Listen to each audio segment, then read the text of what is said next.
Assalamualaikum warahmatullahi wabarakatuh. Alhamdulillah wassalatu wassalamu ala Rasulillah. Amma ba'd. Penerbit dan seterusnya, para pendengar rancangan Lembayung Al-Quran yang dimuliakan Allah SWT.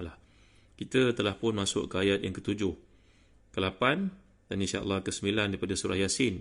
Iaitulah firman Allah SWT, A'udzu billahi minasyaitonir rajim. Laqad haqqal qawlu ala aktsarihim fahum la yu'minun. Inna ja'alna fi a'naqihim aghlalan fahiya ila al-adhqani fahum muqmahun. وجعلنا من بين أيديهم سدا ومن خلفهم سدا فأغشيناهم فهم لا يبصرون. صدق الله العظيم. Sungguh pasti berlaku perkataan iaitu hukuman terhadap kebanyakan mereka kerana mereka tidak beriman. Sungguh kami telah masang belenggu di leher mereka, lalu tangan mereka diangkat ke dagu. Kerana itu mereka berkeadaan seperti bertengadah. Dan kami jadikan di hadapan mereka sekatan dinding, di belakang mereka juga ada sekatan, dan kami tutup mata mereka hingga mereka tidak dapat melihat. Dalam tafsir Nukat Uyun oleh Al-Imam Al-Mawardi, beliau menjelaskan bahawa maksud Inna ja'alna fi a'naqihim aghlala ini merujuk kepada beberapa perkara. Iaitu yang pertama, kata beliau, ini adalah satu masal, satu perumpamaan yang Allah gambarkan terhadap sikap kaum musyrikin Quraisy yang menolak hidayah. Seperti mana seorang yang telah pun terikat, keadaannya terbelenggu dengan rantai menyebabkan dia tidak boleh bertindak dengan waras. Ini merupakan kata-kata yang dikutip daripada Yahya bin Salam. Pandangan kedua pada As-Suddi, bahawa anna nasan min Quraisyin i'tamaru bin Nabi, faja'u yuriduna dhalika, faju'ilat aydihim ila anaqihim, falam yastati'u an yabsutu ilaihi yadan.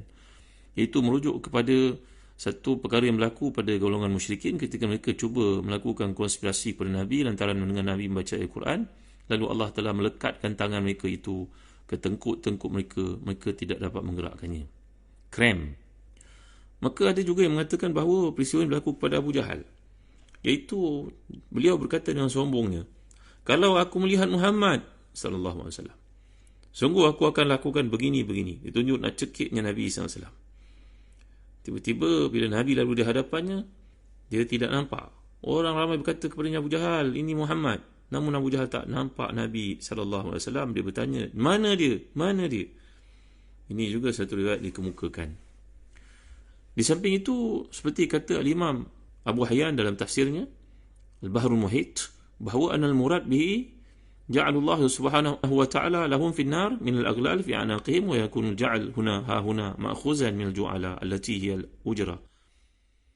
Ini maksudkan kat sini adalah keadaan yang sebenar yang Allah jadikan untuk mereka di akhirat nanti. Iaitulah dengan sebab perbuatan mereka, keingkaran mereka itu, maka di akhirat nanti mereka akan berkeadaan sedemikian. Begitulah kata Abu Hayyan dalam tafsir Al-Bahrul Muhit. Jadi muslim-muslimat rahmati dan dikasihi sekalian, ini adalah gambaran si kafir yang enggan untuk menerima kebenaran walhal di hadapannya ada bagai-bagai bukti yang dikemukakan. La ilaha illallah Muhammadur Rasulullah. Mereka diumpamakan seperti fahum muqmahun. Dalam Kasyaf menggambarkan muqmahun ini seperti unta ataupun kuda yang dibawa pergi ke air dan sepatutnya diminum untuk beri kesihatan, kekuatan padanya, tetapi dia tidak mahu minum. Maka itu panggil sebagai iqmah. Jadi seperti yang telah dijelaskan yang kuliah lalu, ini tamsilan, perumpamaan yang tepat bagi orang yang jahil, yang tidak menggunakan akalnya, terkebelakang dan menutup segala potensi hidayah yang ada pada dirinya, sedangkan dia mendakwa dia insan yang paling maju. La ilaha illallah Muhammadur Rasulullah. Mendengar ayat Quran ini, isma'azat qulubul ladzina la yu'minuna bil akhirah. Bila mendengar ayat Allah SWT ni, dia jadi jijik. Padahal dalam hatinya ada fitrah yang sentiasa mengatakan kepadanya kebenaran untuk diikuti. Tuan-tuan hati dan dikasih sekalian, hidayah Allah datang dalam berbagai-bagai bentuk. Seperti kisah yang dikemukakan oleh Yahya bin Aktham, seorang qadhi yang hidup pada zaman Al-Ma'mun, di zaman Abbasiyah. Kisah ni disebut sebagai contohnya dalam kitab Dalailun Nubuwah oleh Abu Nuaim. Kisah seorang Yahudi yang berada dalam majlis bersama dengan Al-Ma'mun, khalifah Islam yang terkemuka itu. Bila berada dalam majlis itu, kelihatanlah kata-katanya hebat, pandangannya hebat. Maka Al-Ma'mun datang berjumpa dengan Yahudi ini selepas program berakhir. Dalam majlis raja, tamat, dia pun jumpa dengan Yahudi ini, berkata kepadanya, Fulan, Kenapa kau tak masuk Islam bulan? Kau orang baik, kau cakap benda semua bagus. Maka jawapan daripada Yahudi ni kepada Khalifah Amirul Mukminin dalam Islam, la ikraha fid din, tak ada paksaan dalam beragama. Maka lelaki Yahudi ni berkata kepada raja, da'ni wa sya'ni ya Amirul Mukminin. Tak apalah Amirul Mukminin, biarkan saya dengan cara saya. Islam tak maksa orang masuk Islam kan. Ni cerita hidayah lah ni. Maka Al-Ma'mun membiarkannya.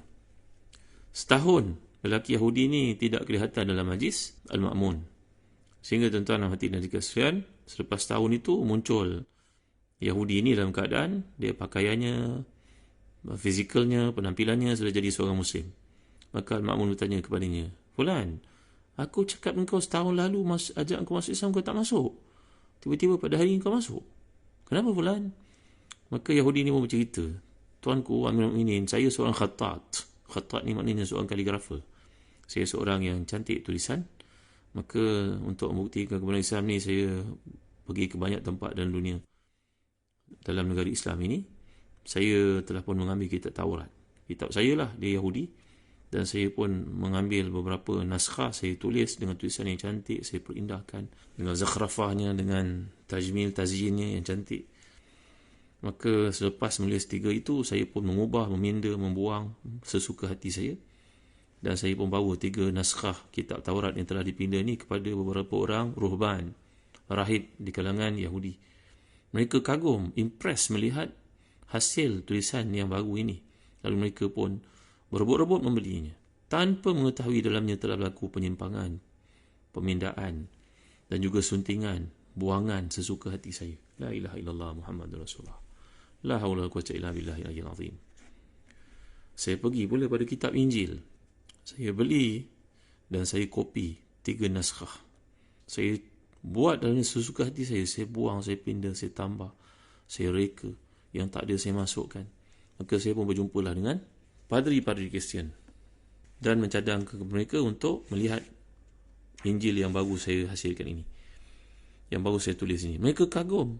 Mereka beli dengan harga yang mahal. Sama juga dengan apa yang berlaku kepada rahib-rahib ataupun ruhban kepada Yahudi ini tadi. Maka padri-padri ini pun sanggup membeli dengan harga yang mahal kerana tulisan saya memang cantik. Saya periaskan dengan emas, tulisan gold plated cantik. Maka mereka membelinya dengan harga mahal. Mereka sanggup bayar, berebut-rebut. Kenapa 3 saja Fulan? Kenapa tak buat lebih? La ilaha illallah Muhammadur Rasulullah. Maka saya pun beli Al-Quran. Saya salin Al-Quran dalam 3 naskah dan saya ubah, saya pindah. Saya bawa pergi kepada, dulu mereka ada nusakh. Nusakh ni kalau kita nak belajar, contohnya nak belajar Sahih Bukhari, kita jumpa dengan seorang pencatat, kita minta dia untuk salin kitab yang kita nak belajar tu, Sahih Bukhari tu, tolong salinkan. Maka zaman dulu tak ada matba'ah, tak ada printer.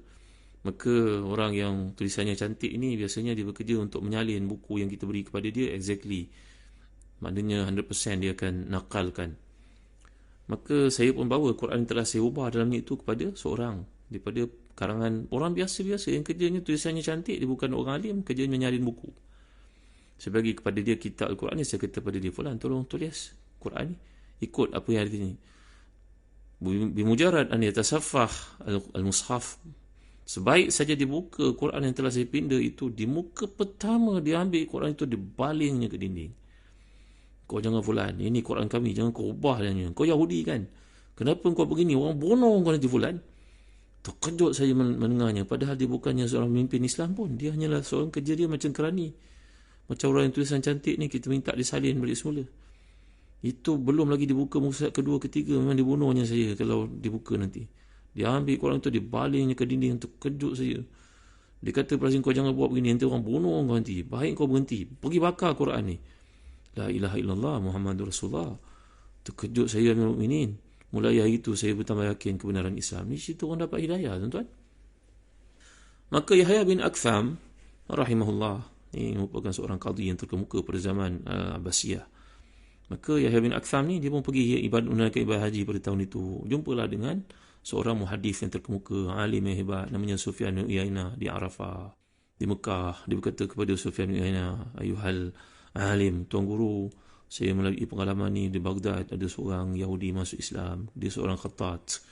Dia masuk Islam kerana dia menulis Al-Quran dan dia cuba pindah Orang yang mengetahui itu orang biasa-biasa je nak bunuh dia, terkejut dia. Sedangkan dia buat begitu kepada kitab Taurat dan juga Injil, maka tak ada siapa pun yang tahu pemindaan berlaku dalamnya. Maka kata Sufyan bin Uyainah kepada Yahya bin Aktham Al-Qadhi yang hebat ni, yang faqih ni, apa yang kau pelik? Kan Allah dah sebut dalam firman-Nya dalam surah Al-Maidah ayat ke-44. A'udzubillahi minasyaitanir rajim. Inna anzalna at-taurata fiha hudan wa nur.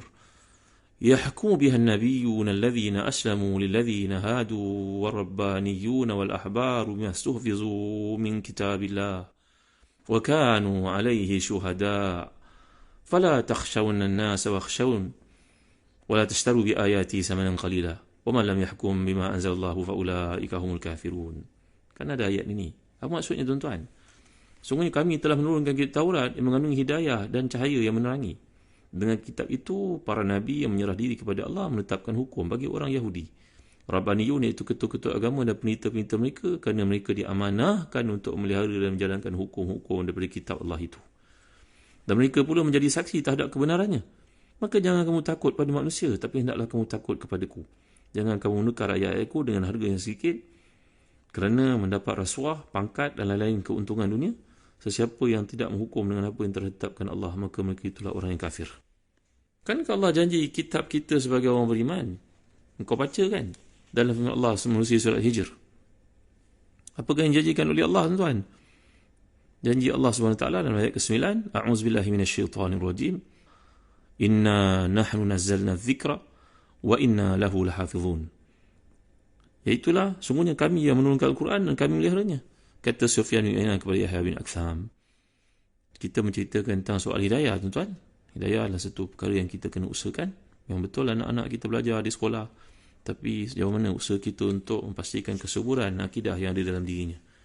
Kalau kita mengkaji Al-Quran ni, seperti kata Al-Imam Az-Zarkashi dalam Al-Burhan, kitab yang penting untuk kita baca ni, tuan-tuan, ya, bahawa Al-Imam Az-Zarkashi menyatakan dalam kitab beliau, yang Badruddin Muhammad Az-Zarkashi ni menulis di awal-awal kitab beliau tentang Al-Burhan ini. Beliau berkata bahawa dalam Al-Quran ini ada 77,450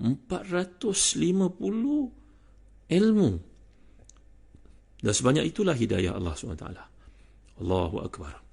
Saya ulang balik, ya. Beliau mengatakan bahawa dalam Al-Quran ini, seperti kata Al-Qadhi Abu Bakar bin Arabi, ada 50 ilman wa 400 wa 7,000 ilm wa 70,000 ilm. Maksudnya 77,450 ilmu. Sebanyak kalimah Al-Quran. Dan terbahagi kepada beberapa bentuk. Iaitu yang pertama dalam Al-Quran ini adalah penekanan aspek yang dipanggil sebagai, iaitu ulumul Quran ni ada 3 bentuk, kata beliau. Yang pertama tauhid, yang kedua tazkir, yang ketiga ahkam. Tauhid maknanya akidah. Kan itu Allah menyatakan wa ilahukum ilahun wahid. Itulah tauhid keseluruhannya dari sudut zat Allah, sifatnya dan juga af'alnya. Kemudian dalam Al-Quran juga ada bahagian tazkir. Contohnya bila Allah SWT menyatakan dalam surah Az-Zariyat ayat yang ke-55, wa dzakir fa inna dzikra tanfa'ul mu'minin. Berilah peringatan, kan peringatan yang itu akan bermanfaat kepada orang beriman. Dan yang ketiga iaitu berkaitan dengan ahkam. Iaitu kata-kata beliau ni, Quran dibangunkan di atas 3 perkara, tauhid, tazkir dan juga ahkam. Ahkam ni apa pula? Contohnya dalam surah Al-Maidah ayat ke-49, wa anihkum bainahum. Hendaklah mereka menunaikan hak Allah SWT di sudut hukum hakam yang telah ditetapkan olehnya.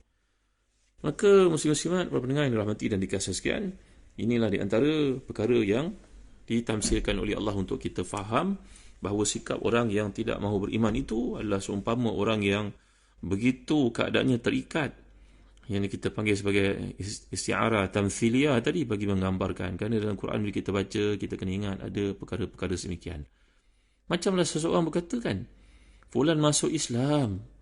Masuk Islam. Islam ni benda ya, satu rumah untuk dimasuki ke?